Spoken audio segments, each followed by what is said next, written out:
जय श्री कृष्ण। श्रीमद् भागवत साप्ताहिक कथा के 10वां स्कंध का 6वें दिन की कथा में चतुःसप्ततिमो अध्याय 74वां अध्याय, जिसमें भगवान की यज्ञ पूजा और शिशुपाल का उद्धार। एवं युधिष्ठिरो राजा जरासंधवधं विभो कृष्णस्य चानुभावं तं श्रुत्वा प्रीत्यस्तं ब्रवीत। सुखदेव जी ने कहा, हे राजा परीक्षित, धर्मराज युधिष्ठिर जरासंध का वध और सर्वशक्तिमान भगवान श्री कृष्ण की अद्भुत महिमा सुनकर बहुत प्रसन्न हुए।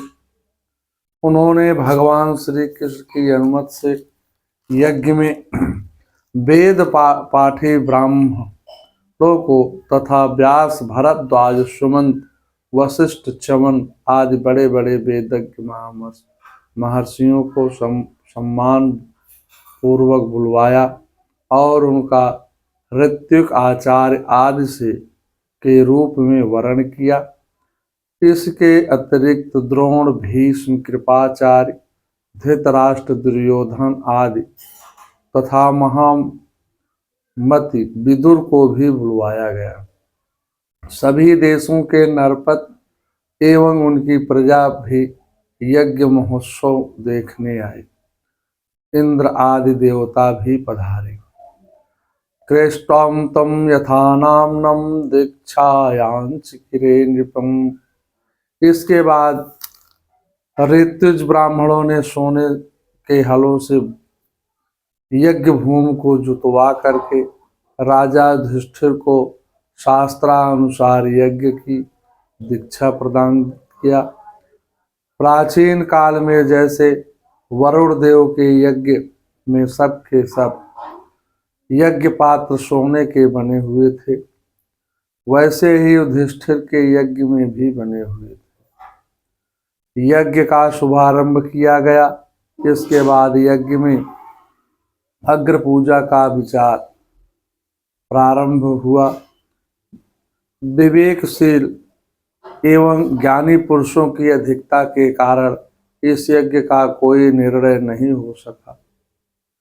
तब भगवान के प्रभाव को जानने वाला जरासंध का पुत्र सहदेव उठकर कहा, आप सभी इस शुभ कार्य में विलंब ना करें। आहर्तम हाच्युतम श्रेष्ठयम भगवानम संतापतापति। यदुवंश शिरोमणि भक्तवत्सल भगवान श्री कृष्ण ही सदस्यों में सर्वश्रेष्ठ अग्र पूजा के पात्र हैं, क्योंकि यही समस्त देवताओं के रूप में है और देश, काल, धन आदि जितनी भी वस्तुएं हैं उन सब के रूप में यही है। यही सारा विश्व श्री कृष्ण स्वरूप है। समस्त यज्ञ भी श्री कृष्ण स्वरूप है। सारा विश्व कृष्ण रूप है और समस्त यज्ञ भी श्री कृष्ण स्वरूप है। यदात्मिदं विश्वं तत्कृत्य यदात्मकम् अग्निं राहितो मंत्रा सांख्यम योगस्य यत्परः। यज्ञ आदि कर्मों का फल भी इन्हीं की प्रेरणा से जीव को प्राप्त होता है। भगवान श्री कृष्ण वह एक रस अद्वितीय ब्रह्म है। यह संपूर्ण जगत उन्हीं का स्वरूप है। इसलिए सबसे महान भगवान श्री कृष्ण की ही यज्ञ पूजा होनी चाहिए। इनका पूजन करने से प्राणी मात्र का एवं आत्मा का भी पूजन हो जाता है। हे परीक्षित, सहदेव भगवान की महिमा और उनके प्रभाव को भी जानते थे। इतना कह करके वह चुप हो गए। यज्ञ सभा में सभी सत्पुरुषों ने बहुत ठीक कह करके सहदेव की बात का समर्थन किया। धर्मराज युधिष्ठिर बोले। धर्मराज युधिष्ठिर ने ब्राह्मणों को यह आज्ञा सुनकर तथा सभासदों का अभिप्राय जान करके बड़े आनंद से भाव विभोर होकर गदगद होकर के भगवान श्री कृष्ण को वैदिक मंत्रोच्चारों द्वारा षोडशोपचार का पूजन का आरंभ किया। धर्मराज युधिष्ठिर ने बड़े प्रेम और आनंद से भगवान के 5 पांव पखारे, उनके चरणों को लोक पावन जल अपने सिर पर धारण किया, भगवान को बहुमूल्य सामग्री भेंट करके उनका विधिवत पूजन किया। आनंद विभोर हो गए। चारों ओर जय जयकार की धुन होने लगी। आकाश से पुष्प वृष्टि होने लगी। एत्यम निशम्मित धम घोष सुतम स्वापीठम दुत्थाय कृष्णा गुणवर्णम जातमन्यु। सुखदेव जी कहते हैं, हे परीक्षित, अपने आसन पर बैठा हुआ शिशुपाल यह सब देख सुन रहा था। भगवान श्री कृष्ण के गुण सुन करके उसे क्रोध आ गया और वह उठकर खड़ा हो गया। वह भरी सभा में हाथ ऊपर उठा करके निडर हो करके भगवान को कटु वचन कहने लगा। काल की महिमा अपार होती है, कोई भी उसका अतिक्रमण नहीं कर सकता है। काल ही ईश्वर है। यहाँ पर इस मूर्ख सहदेव के वचनों को सत्य मान करके वृद्धों तक की बुद्धि चकरा गई है। इस सभा में बड़े बड़े तपस्वी, विद्वान, व्रतधारी, परम ज्ञानी, ब्रह्मनिष्ठ उपस्थित हैं। उन सभी को छोड़ करके यह कुल कलंक व ग्वाल, धर्म, कर्म तथा कुल से भी हीन, स्वेच्छाचारी अवगुणों की खान है। यह भला किस प्रकार अग्र पूजा के योग्य हो सकता है? क्या कौवा कभी पुरोडास का अधिकारी हो सकता है? इसका ना कोई वर्ण है, ना तो आश्रम है। आप लोग जानते हैं, राजा अयात के वंश को शाप दे रखा है, इसलिए सत्पुरुषों ने इस वंश का बहिष्कार कर दिया। ये हमेशा व्यर्थ मधुपान में आसक्त रहते हैं, फिर ये अग्र पूजा के योग्य कैसे हो सकता है? शिशुपाल इस प्रकार से कहता है, यह इतना भीरू है कि युद्ध छोड़ कर समुद्र में जाकर के निवास कर रहा है। इसके अनुयायियों को धिक्कार है।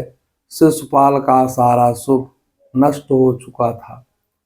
उसने अपने विवेक को खो दिया था। उसकी बुद्धि विपरीत हो गई थी। बाबा तुलसीदास श्री रामचरितमानस में लिखते हैं, जाको प्रभु दारुण दुख देहि, ताकि मति पहले हर लेहि। जैसे सिंह सियार के शब्दों का ध्यान नहीं देता है, वैसे ही भगवान चुप रहे। परंतु पांडव मत्स्य कैकेयी आज भगवान का अपमान सहन न कर सके और शस्त्र लेकर शिशुपाल को मारने दौड़े। शिशुपाल की तलवार हाथ में लेकर के युद्ध के लिए खड़ा हो गया। तावदुत्थाय भगवानं स्वामं निर्वाय स्वयं रुषा, शिरं चुरांत चक्रेण जहारापततो रिपुः। भगवान ने स्वयं उठकर पांडवों को एवं पक्षपाती राजाओं को रोका और उसी समय क्रोध में अपना तीक्ष्ण चक्र उस पर चला दिया, जिसका सिर कट करके पृथ्वी पर गिर पड़ा। सभा में चारों ओर से कोलाहल हो गया। शिशुपाल के शरीर से निकलकर आत्मज्योति सबके देखते ही श्री कृष्ण में समा गई। चय देहो मिथितम ज्योतिर्वा वसुदेव वा माँ विशत। सुखदेव जी कहते हैं, हे परीक्षित, शिशुपाल के अंतःकरण में लगातार 3 जन्म के वैर भाव से ही अभिवृद्धि हो रही थी। ध्यान करते करते वह तन्मय हो गया था और वह भगवान का पुनः जय विजय नामक पार्षद हो गया। युधिष्ठिर ने सदस्यों ऋत्विजों को पुष्पक दक्षिणा दिया और सबका सत्कार करके विधि पूर्वक यज्ञांत अवमृत स्नान किया। भगवान की अलौकिक विभूति के दर्शन कर सभी राजा उनकी प्रशंसा करते हुए अपनी अपनी राजधानी को चले गए। सभी नरपतियों को आनंद की अनुभूति हुई। इस प्रकार युधिष्ठिर भगवान ने युधिष्ठिर का राजसूय यज्ञ पूर्ण किया। भगवान सुहृदों की प्रार्थना से कुछ महीनों तक वहीं रहे। भगवान के इस अलौकिक ऐश्वर्य को देख करके दुर्योधन सहन न कर सका। इसके बाद युधिष्ठिर की इच्छा न होते हुए भी सर्वशक्तिमान भगवान श्री कृष्ण ने उसे अनुमति ली और अपनी रानियों तथा मंत्रियों के साथ इंद्रप्रस्थ से द्वारकापुरी की यात्रा किया। फलश्रुत इदम कीर्ते तम विष्णो कर्म चेवलादिकम राजमोक्षम विधानम च सर्व पापे प्रमुच्यते। जो पुरुष भगवान श्री कृष्ण की इस लीला का शिशुपाल वध, जरासंध वध, बंदी राजाओं को मुक्ति और यज्ञ अनुष्ठान का श्रवण कीर्तन करता है, वह सभी बंधनों से मुक्त हो जाता है। श्रीमद् भागवत साप्ताहिक कथा के 10वें स्कंध का 74वां अध्याय 74वां अध्याय समाप्त होता है। अथ 75वां अध्याय 75वें अध्याय में राजसूय यज्ञ की पूर्ति और दुर्योधन का अपमान। राजा परीक्षित ने पूछा, हे भगवान, अजात शत्रु धर्मराज युधिष्ठिर के राजसूय यज्ञ महोत्सव को देख करके सभी बड़े बड़े बड़े आनंदित हुए, परंतु दुर्योधन को बहुत दुख हुआ, पीड़ा भी हुआ, दुख पीड़ा। इसका कारण क्या है? सुखदेव जी ने कहा, हे राजन, दुर्योधन की अप्रसन्नता का कारण था भरी सभा में घोर अपमान। उसका अपमान क्यों हुआ, यह प्रसंग मैं आपको बताता हूँ। तुम्हारे दादा युधिष्ठिर के प्रेम बंधन में बंधकर सभी बांधवों ने राजसूय यज्ञ में विभिन्न सेवा कार्य किए करते थे। भीमसेन ने भोजनालय की देखरेख का दुर्योधन कोषा अध्यक्ष थे, लेकिन क्योंकि दुर्योधन के हाथ में धनवर्धनी रेखा थी, जिसके कारण धन कोष अक्षय रहता था, इसलिए भगवान ने उसे कोषाध्यक्ष का पद दिया। सहदेव को स्वागत में, नकुल को सामग्री एकत्र करने में, अर्जुन को गुरुजनों की सेवा में, शुश्रूषा में नियुक्त किया था। भगवान श्री कृष्ण अतिथियों की पांव पखारने का कार्य स्वयं कर रहे थे। द्रौपदी भोजन परोसने का काम करती और कर्ण खुले हाथों से दान दिया करते थे। इसी प्रकार सात्विक, विकीर्ण, हार्दिक, विदुर आदि राजसूय यज्ञ में विभिन्न कर्मों में नियुक्त किए गए। जब ऋत्विज यज्ञाचार विद्वान ब्राह्मणों का दक्षिणा आदि ने भली भांत सत्कार हो चुका था तथा शिशुपाल को भी आत्मज्योति भगवान में प्रविष्ट हो गई थी, तब धर्मराज युधिष्ठिर यज्ञांत स्नान करने गए। मार्ग में वाद्य यंत्र बज रहे थे, नर्तकियों का नृत्य चल रहा था, श्रेष्ठ ब्राह्मण वैदिक मंत्रों का उच्चारण कर रहे थे। आकाश से पुष्प वर्षा होने लगी। गंधर्व स्तुति गान करने लगे। यदुवंशी विशाल सेना के साथ यजमान को आगे करके चलने लगे। स्त्री पुरुषों का विशाल समुदाय सुंदर वस्त्राभूषण धारण कर मंगल गान करने लगे। भावज आदि देवियां अपने देवरों सखाओं तथा प्रेम भरी उत्सुकता के कारण रंग की पिचकारियां छोड़ने लगी। आकाश मंडल में देवांगनाएं भी इस दृश्य का आनंद ले रही थी। द्रौपदी आदि रानियों के साथ राजा युधिष्ठिर रथ पर सवार होकर के ऐसे शोभायमान हो रहे थे मानो स्वयं राजसूय यज्ञ क्रियाओं के साथ मूर्तिमान होकर प्रकट हो गया हो।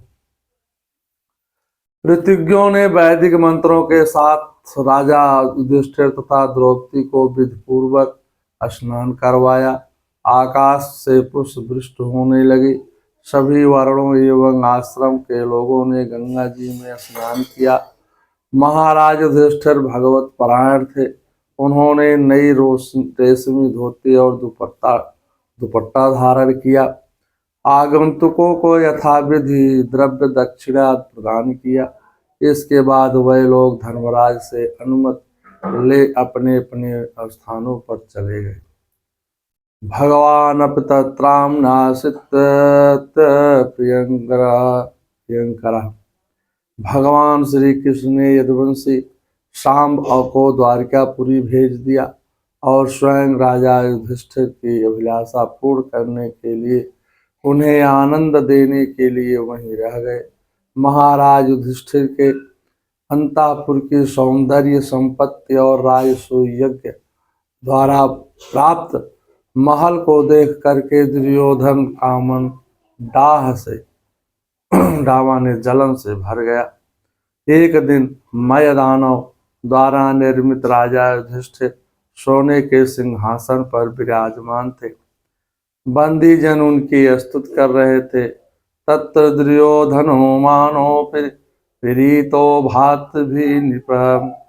उसी समय अभिमानी दुर्योधन अपने दुशासन आदि भाइयों के साथ वहीं आया।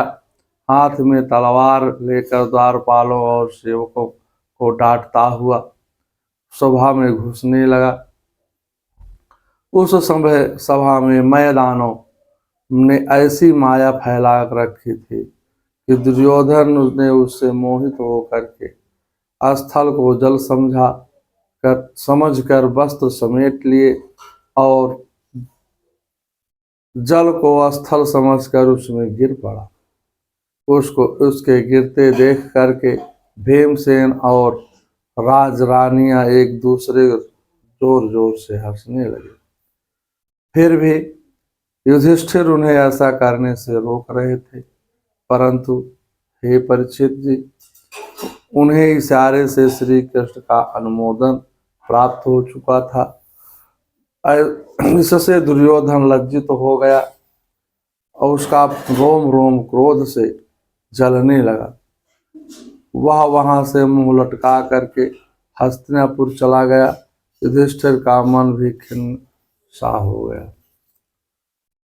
भगवान यह सब देख करके चुप थे। उनकी इच्छा थी कि किसी प्रकार पृथ्वी का भार उतर जाए। अभोवतु श्रृं भगवान विभो भरम जम्बो से जिस्त भ्रमते स्म यदुदृशा। सब सच पूछो तो उन्हीं की पुष्ट से दुर्योधन को भ्रम हुआ था। इसी घटना ने महाभारत का युद्ध का बीजारोपण किया। श्री कृष्ण क्लेश का बीज बो करके चुप ही रहे। इस हास्य से न भीम को रोका और न दुर्योधन को ही धैर्य बधवाया। एते अभिहितं राजनं यत् पृष्ठो अहम्य तया। सुखदेव जी ने कहा, हे राजन, तुमने मुझसे यह पूछा था कि उस महान राजसूय यज्ञ में दुर्योधन को डाह क्यों हुआ, जलन क्यों हुई, सो वह सब मैंने तुम्हें बतला दिया। तात्विक विवेचन में दुर्योधन को भ्रम के कारण कई बार गिरना पड़ा। यही महाभारत का मूल है। इस सभा में दुर्योधन ही क्यों गिरा? यह संसार भी तो इसी तरह से भ्रम के कारण सत्य दिखाई देता है, जबकि तीनों कालों में मिथ्या है। दुर्योधन अज्ञानी जीव का द्योतक है, जिसके हृदय में ईर्ष्या भाव है, द्वेष है। उसे अद्वैत का बोध कैसे हो सकता है? श्रीमद् भागवत साप्ताहिक कथा के 6वें दिन की कथा में पंचसप्ततियों 75वां अध्याय समाप्त होता है। मंगलम भगवान विष्णु मंगलम गरुड़ाध्वजा मंगलम पुंडरीकाक्षाय मंगलाय तनोहरि।